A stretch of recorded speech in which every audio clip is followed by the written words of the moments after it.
The moment I stepped through the doors, they saw me. My stepmother's smile tightened, my father's jaw clenched. And Nathan, he smirked like I just wandered in from a failed life. "Look what the wind dragged back," Patricia muttered loud enough for the staff to hear. I hadn't been home in 7 years. Not since the day my father told me I was no longer part of this family for turning down his business plan and walking into federal service instead. Now, here I was, standing in the marble entryway of the Carter estate, dressed in black, carrying nothing but a small clutch that held my NSA credentials and a letter of federal assignment. But they didn't ask why I'd returned. They didn't ask how I'd been. They handed me a tray of champagne flutes. "Since you're here," Patricia said flatly, "make yourself useful." And I smiled because they had no idea what was coming. The tray was heavier than it looked, not because of the champagne flutes, but because of the eyes, dozens of them watching, measuring, judging, some curious, some amused, some openly smug. I hadn't been inside the Carter estate since I was 23. Back then, I was the golden child, valedictorian, debate team captain, early admission to Wharton. Back then, they called me brilliant. That ended the day I told my father I was turning down his carefully laid out MBA pipeline to accept a classified position in federal cyber intelligence. The silence was instant. The shame unforgiving. By nightfall I was packing my bags. The next morning the locks were changed. So yes, holding a tray tonight was poetic. "Keep your shoulders back," Patricia whispered as she brushed past me. "At least try to look like you haven't completely wasted your potential." I didn't answer. I didn't have to. I had nothing to prove to her anymore. The guests filtered in slowly, men in crisp suits with navy and maroon ties, women in sequin gowns that cost more than my first clearance badge. They all mingled under the chandelier, sipping wine and marveling at the scale model of Carter Tech's upcoming joint defense project displayed in the center of the grand hall. Nathan stood near it, charming as ever. 30. Handsome in the least interesting way, born with every door wide open. He had followed the script perfectly: business school, Carter Tech internship, fast-tracked promotions under Dad's watchful eye.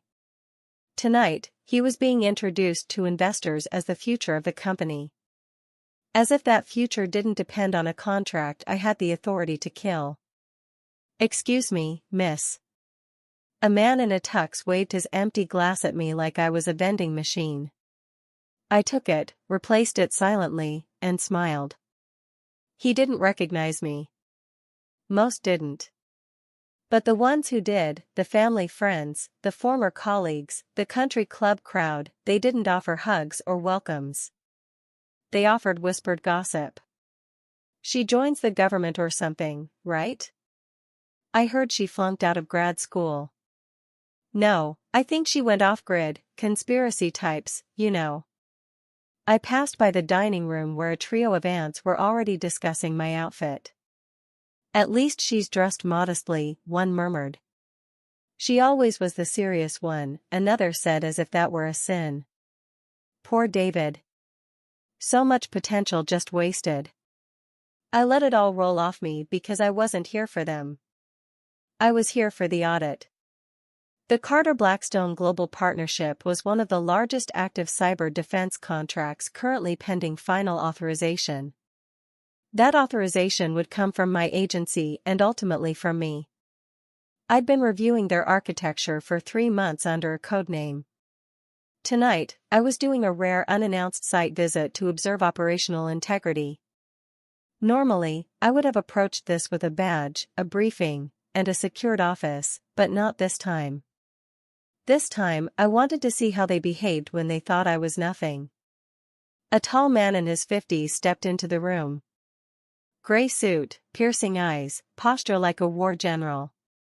The energy shifted. Conversations paused mid-sentence. This was him, James Baines, CEO of Blackstone Global. My father rushed toward him with the practiced enthusiasm of a man eager to impress. "James," David beamed, An honor to have you here. Let me introduce my son, Nathan Carter, our lead strategist on the Aegis interface. Baines nodded politely, shaking Nathan's hand. I've heard the name, looking forward to the presentation, and then his gaze shifted across the room to me. His eyes narrowed, brows lifted, then his expression broke into a quiet smile of disbelief. I knew that look. He recognized me. He began moving through the crowd, past the hors d'oeuvres, ignoring my father entirely. Agent Carter, he said, voice low but clear. Didn't realize you'd be here in person. My stepmother stiffened beside me. My father blinked like someone just rewrote the script he'd spent years perfecting. James, he said slowly. Did you just say agent? Baines extended his hand toward me to take the tray, but to shake mine. I've read your briefings. Brilliant work on the Geneva Breach Protocol. Your counter-honeypot model inspired some changes in our own firewalls. I smiled calmly. Appreciate that, sir. I thought I'd make an in-person appearance before tomorrow's audit. Consider it a surprise inspection. He laughed warmly. A damn effective one. By now, the room had gone almost silent.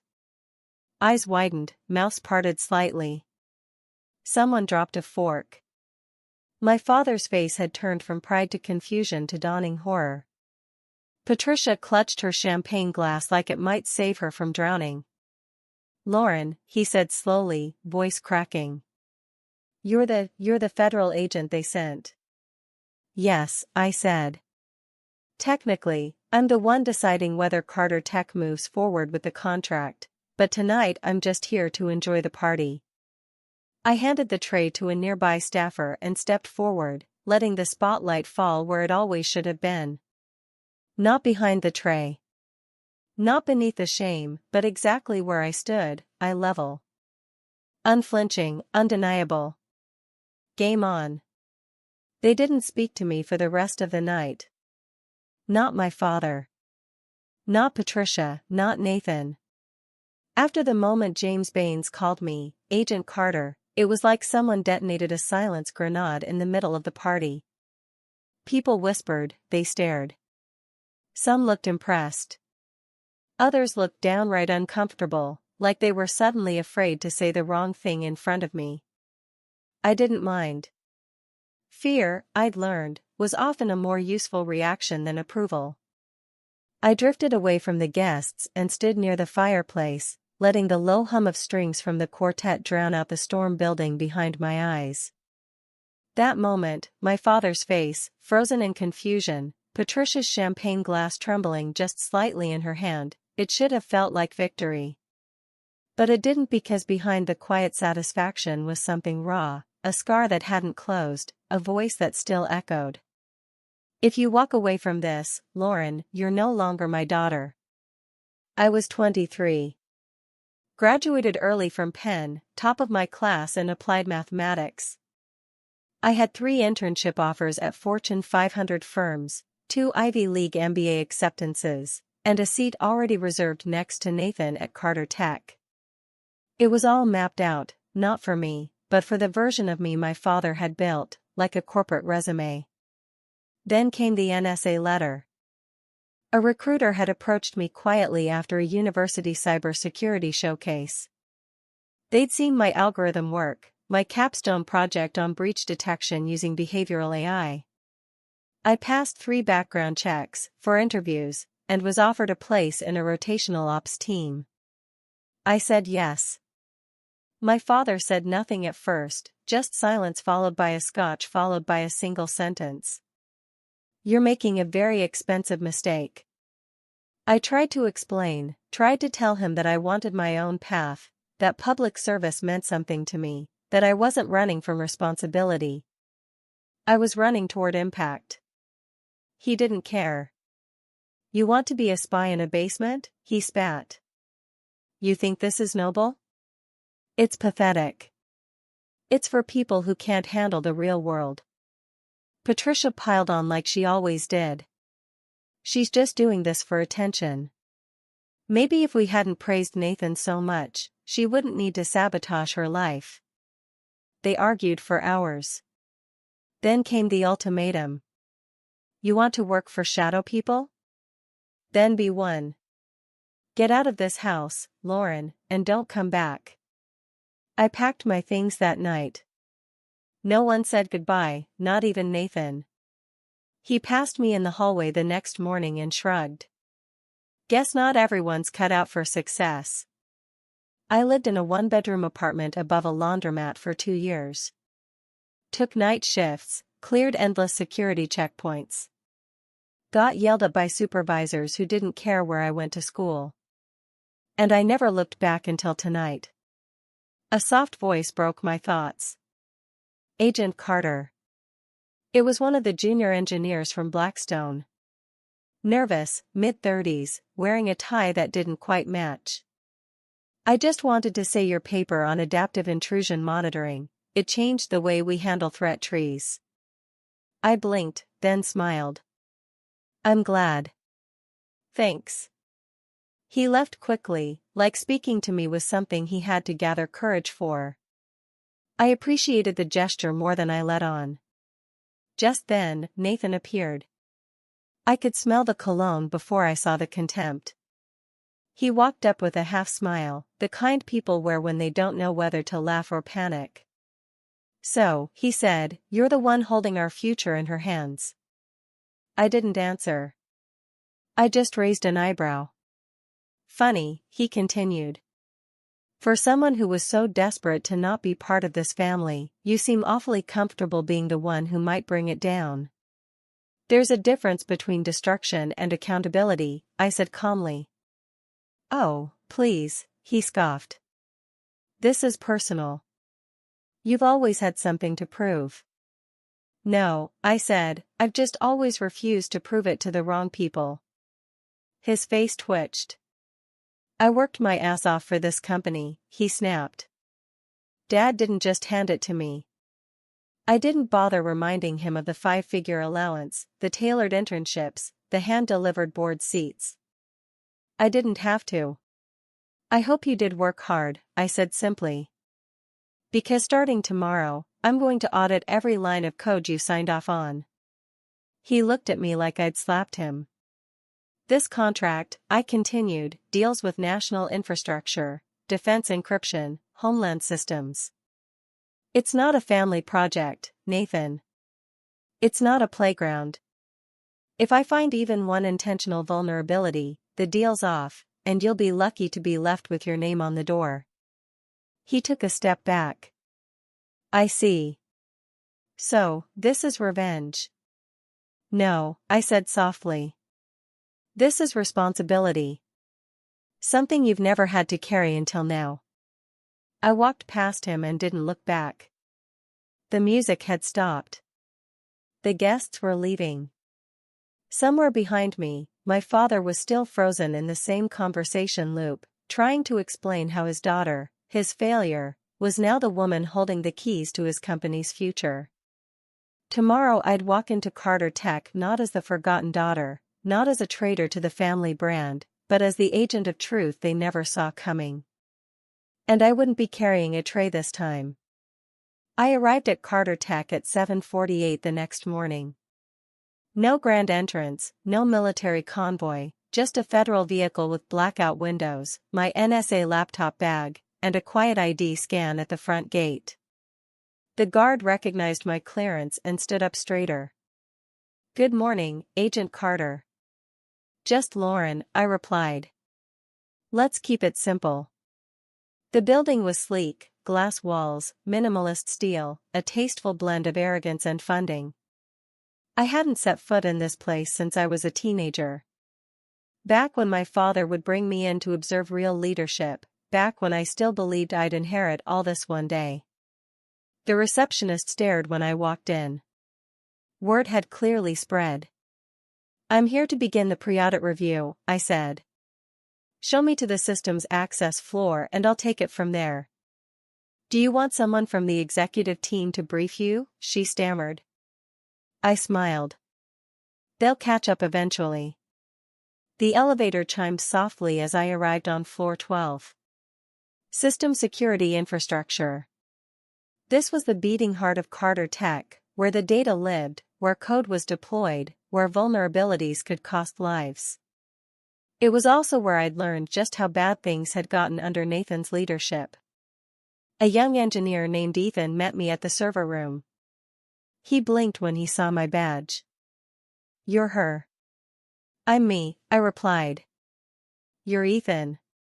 You've been the lead on endpoint containment for this contract." Yes." "Good. Walk me through your structure from base layer to red zone shielding. I want to see how the defense segmentation was implemented and where it fails." His eyebrows shot up. "Fails? There's no such thing as flawless code," I said flatly. "There's only code that hasn't been tested hard enough." Ethan swallowed. "Right." We entered the mainframe control center and he started walking me through the environment, the central nodes, firewall clusters, internal routing protocols. His explanations were competent but not confident. A few times I asked about redirect sequences and he hesitated. "You didn't build this from scratch, did you?" I asked. "No," he admitted. "Most of it was pre-approved from the executive level.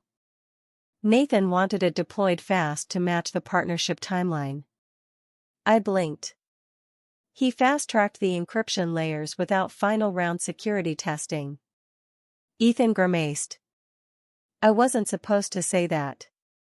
I took a deep breath. So there it was, corner cutting. The kind that looks efficient to investors but dangerous to national security. How many people on this floor have full knowledge of the red zone's real-time signature behaviors? I asked. Ethan frowned. "Just me and Hannah, but she transferred last week." I jotted the names down. "Send me all the code commit logs for the last 4 weeks, and I want access to the sandbox logs." "Yes, Agent." "And one more thing, Ethan, Nathan Carter's admin access credentials as of now.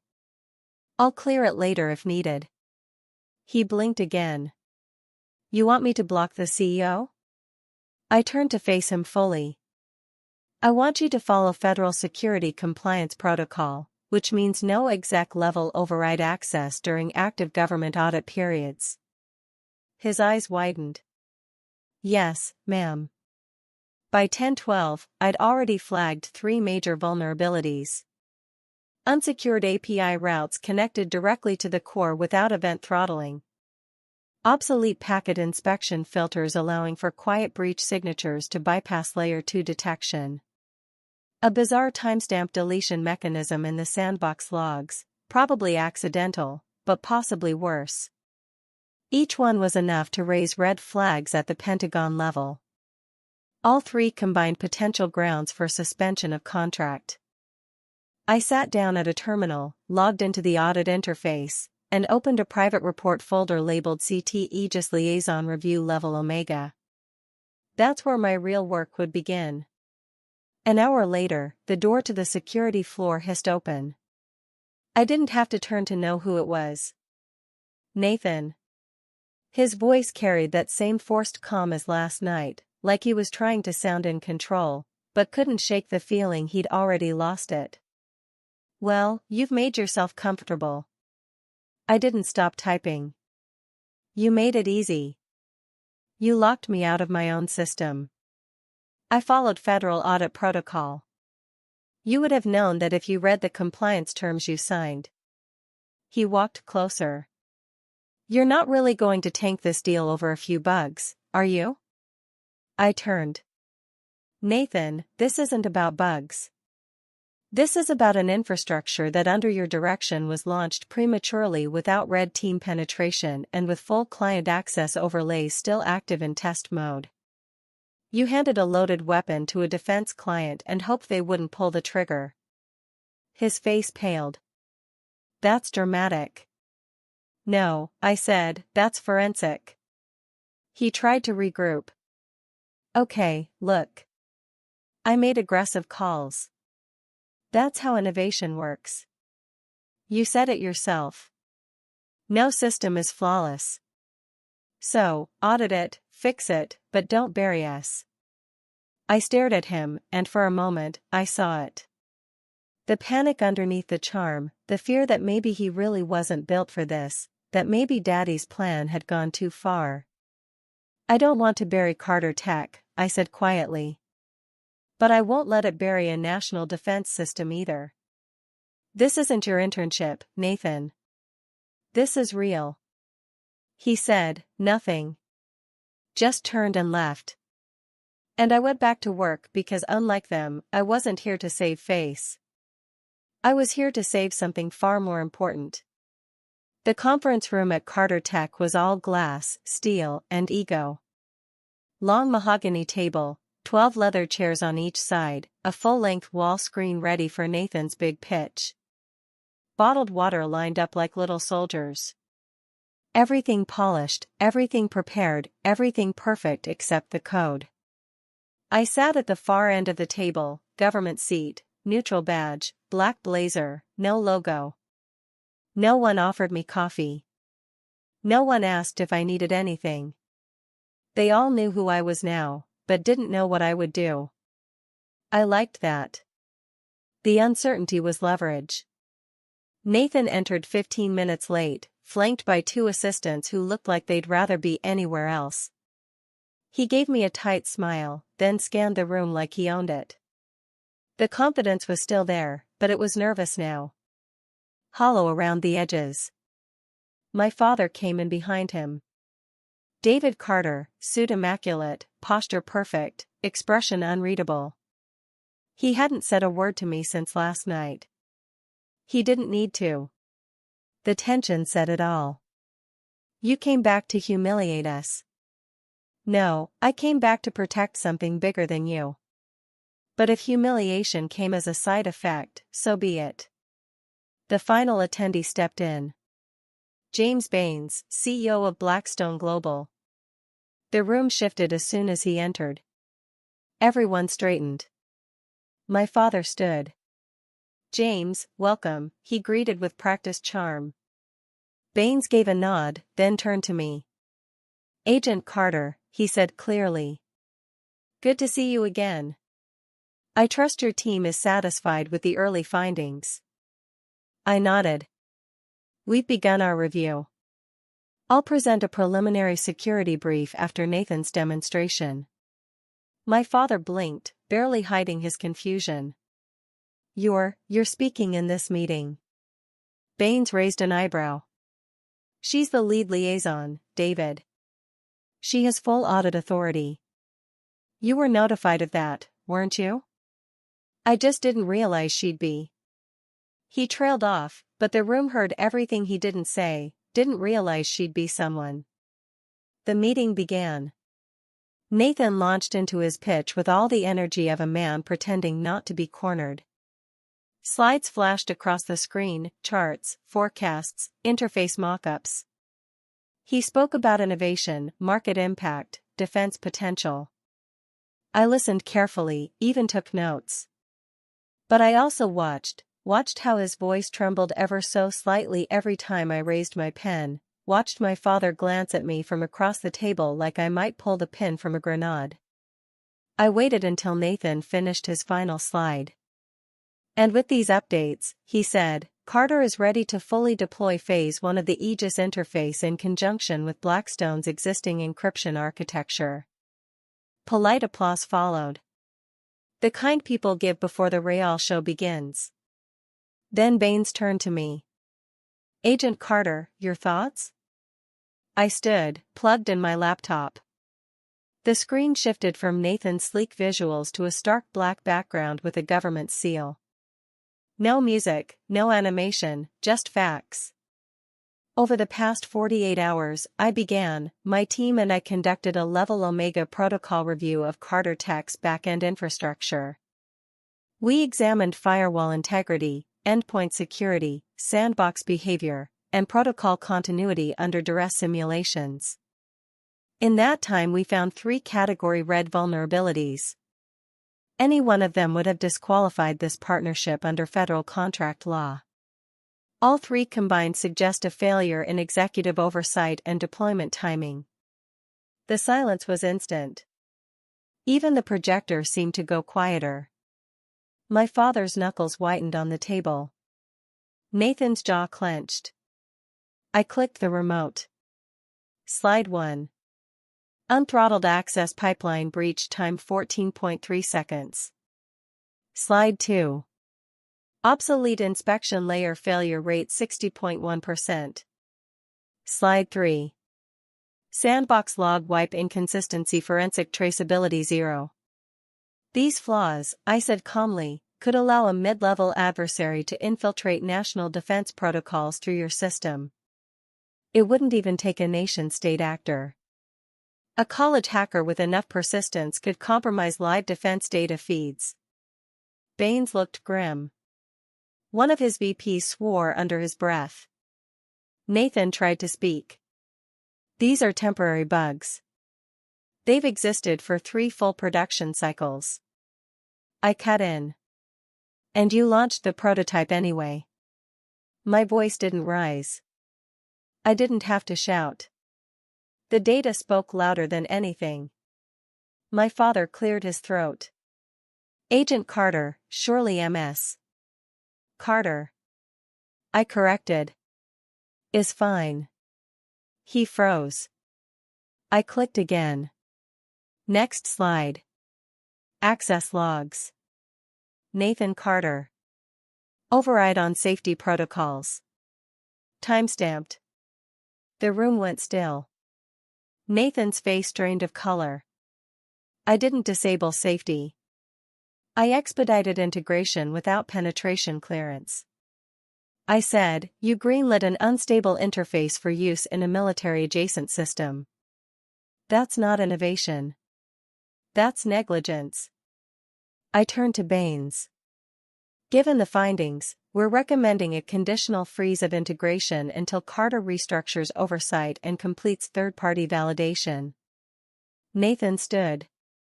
You're tanking my career. I faced him fully. You're lucky you still have one. Baines finally spoke. I support the freeze. My father shot up. James, surely we can talk about this. He raised a hand. This isn't a negotiation, David. She's right. I've read her work for years. Hell, I've implemented her countermeasures in my own infrastructure. If Lauren says this system isn't ready, then it isn't. He looked at me. Your recommendation stands, Agent Carter. We'll await your final report. I nodded. The meeting adjourned, chairs scraped, executives scattered. The only people left in the room were me, Nathan, and my father. David looked at me like he was seeing me for the first time. Not as a disappointment, not as a lost cause, but as something he never saw coming. You're this powerful. I didn't smile. I didn't come back to be powerful, Dad. I came back to protect what matters, even if that means protecting it from you. And then I walked out. I found the study exactly where I remembered it. Second floor, left hallway, the door with the brass lion handle. As a child, I used to believe that handle guarded secrets. Now I knew it merely guarded silence, the kind that festers over years and pretends to be peace. I didn't knock. My father looked up from the leather armchair. Patricia was seated across from him, legs crossed, her wine glass dangerously tilted, even though it was barely noon. Nathan wasn't there, which was exactly how I wanted it. Close the door, my father said. I did. For a moment, none of us spoke. Just the tick of the grandfather clock, like a countdown.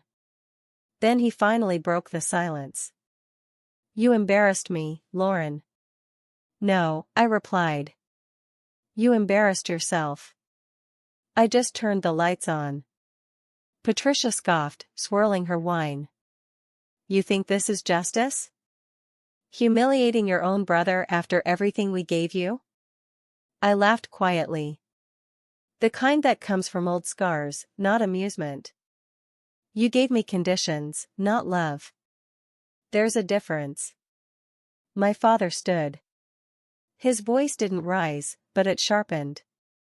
You were the one who walked away. No, I said. I was the one you pushed out because I wouldn't follow your blueprint, because I didn't want to be a puppet at Carter Tech or Nathan's understudy. You think that gives you the right to come back and act like judge and executioner? I walked slowly to the desk, placed both palms flat on the mahogany. I didn't come to punish, but I also didn't come to apologize for becoming someone you didn't expect. Patricia stood now too.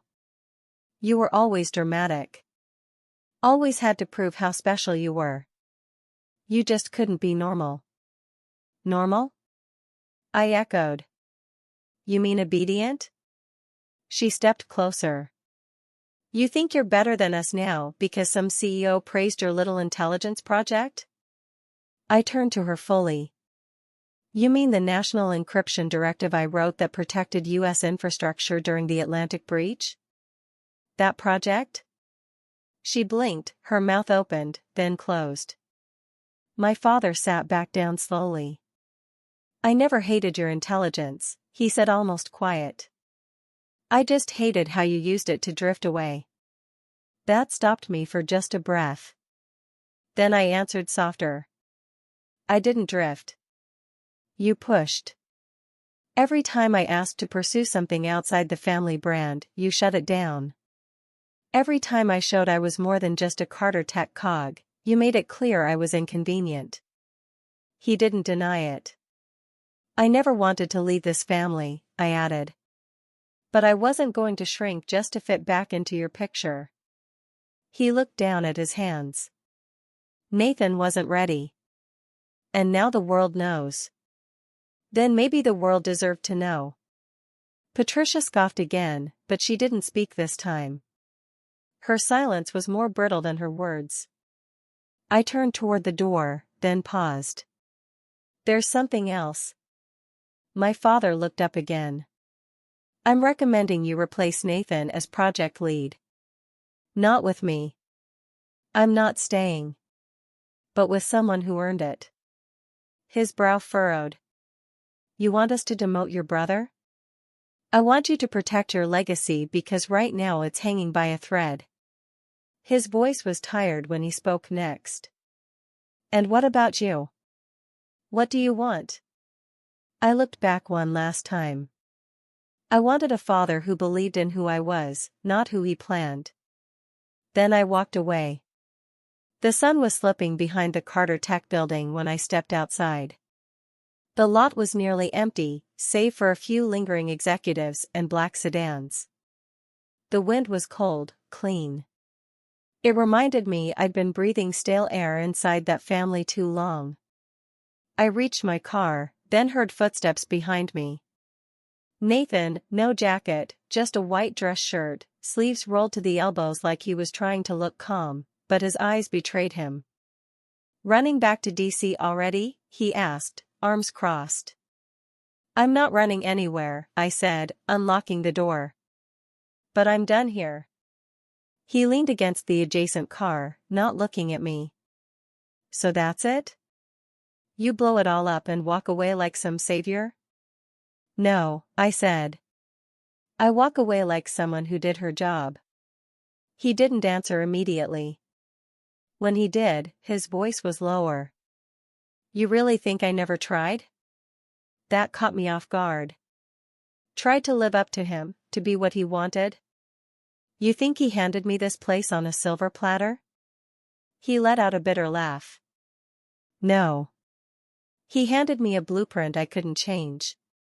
Every mistake I made was compared to you, even after you were gone.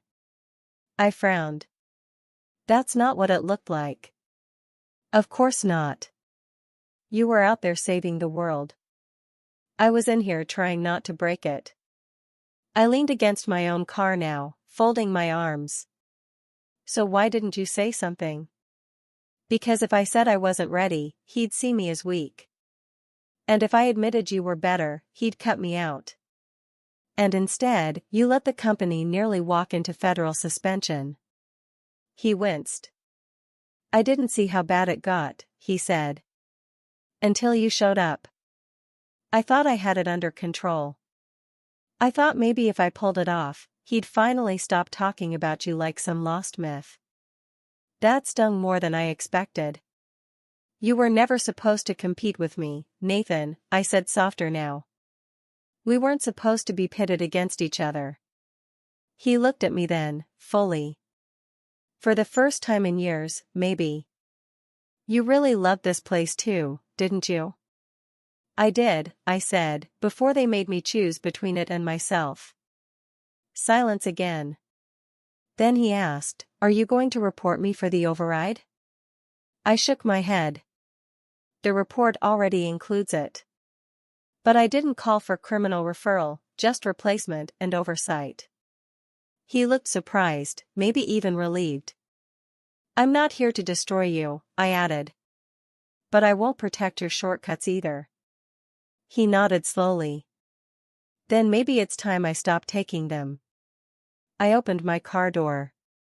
Don't waste the second chance, Nathan, I said. You won't get another one. He didn't follow me, didn't beg or argue, just stood there, arms crossed, watching me go. And for once, he looked like a man who'd finally stopped pretending. The flight back to DC was short, but the silence felt longer. I didn't replay the confrontation with my father or the meeting or even Nathan's eyes in the parking lot.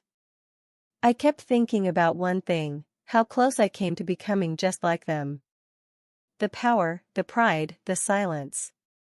I closed my eyes, but before I could drift, my phone vibrated. A message.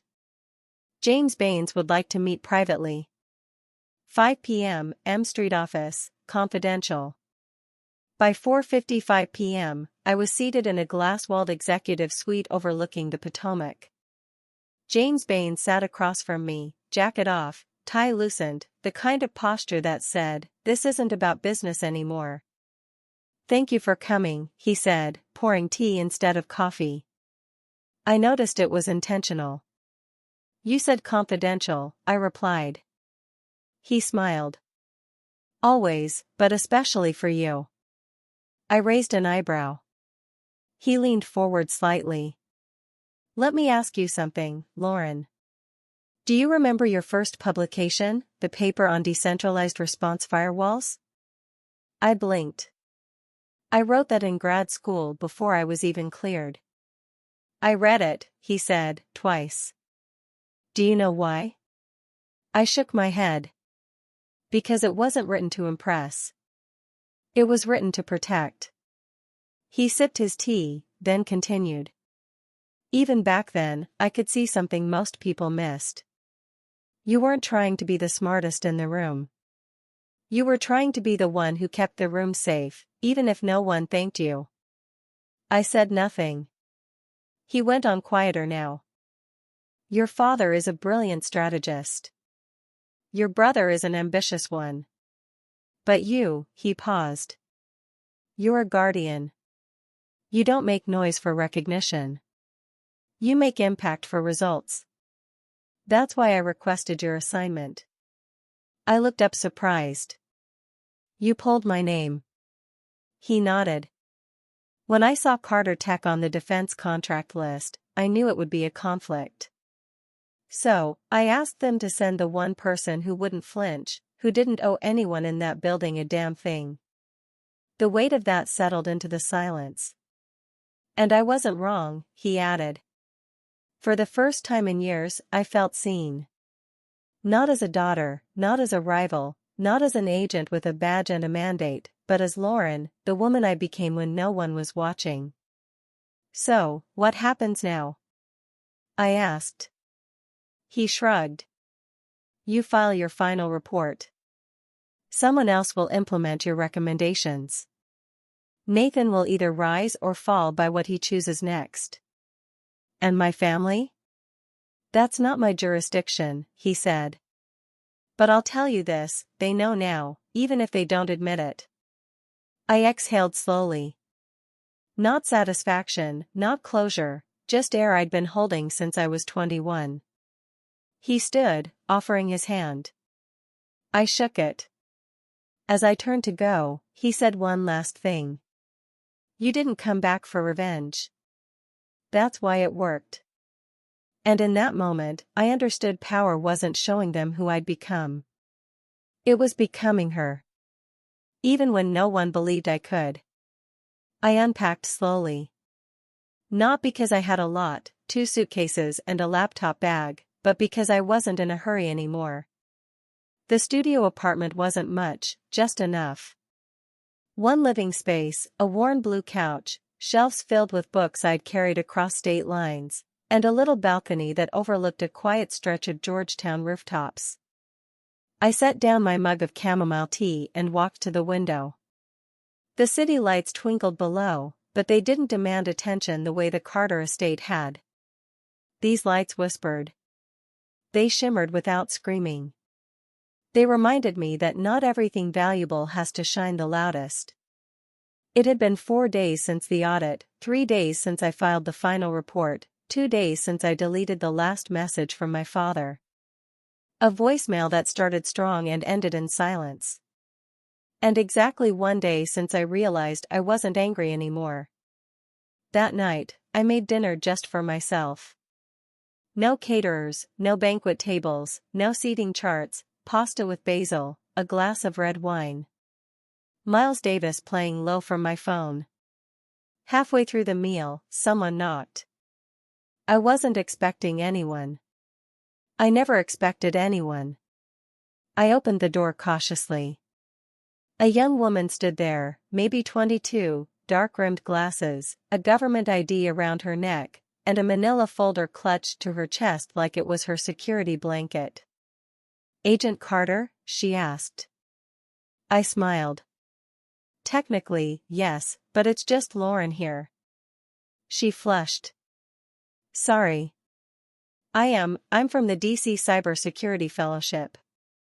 I was told to deliver this to you personally. I took the folder. It had my name on it. Inside a formal letter of invitation. We would be honored if you would serve as a lead mentor and program designer for our National Youth Encryption Initiative.